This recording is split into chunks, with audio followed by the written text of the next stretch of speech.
This is Core Christianity with Pastor Adriel Sanchez. Let's go to Jennifer, who's calling in from Iowa. Jennifer, what's your question for Adriel? Hi, thank you for taking my call. I was wondering if you could speak to the issue of the death penalty, and as believers, if we should support capital punishment, and then, what if someone is wrongly convicted? Mm-hmm. Yeah, that's obviously a serious issue, isn't it, Jennifer? And under the Old Testament, there were provisions in the law of God because this is such a serious issue. So with regard to the death penalty, for example, in Deuteronomy chapter 17, verse 6, there has to be eyewitness testimony, not just one eyewitness, but there have to be multiple eyewitnesses.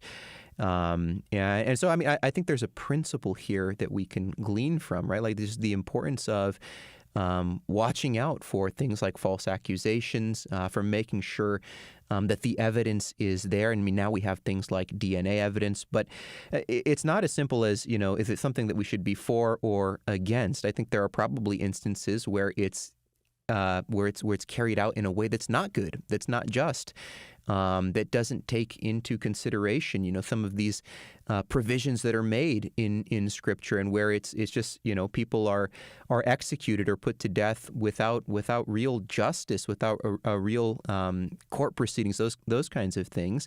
But it does seem to me like, it's very clear in the Old Testament, and then even in the New Testament, it talks about capital punishment. Earlier on the broadcast, I had mentioned Romans chapter 13, and Paul talking about how the minister of the state, if you will, these civil authorities, bear the sword, and they don't bear the sword in vain. He says, "For he is the servant of God, an avenger who carries out God's wrath on wrongdoers. Therefore, one must be in subjection, not only to avoid God's wrath, but also for the sake of conscience." He goes on, because of this, you also pay taxes for the authorities. And he's talking about these civil rulers who are under God's authority ultimately. For the authorities are ministers of God attending to this very thing. And so what we see is that the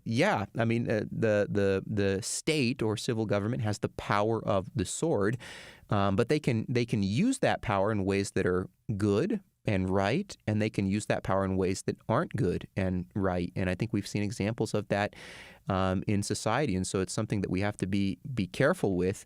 And it's not just as simple as yes or no. We want to think about what God's law says, and in particular, the care that needs to be taken with something this serious. And so, appreciate your question, Jennifer. And those are a couple of the texts you might want to consult: Romans chapter 13, Deuteronomy chapter 17, also Numbers chapter 35. Those are some of the passages that talk about capital punishment under God's law in the Old Testament, and then under in the state in Romans 13.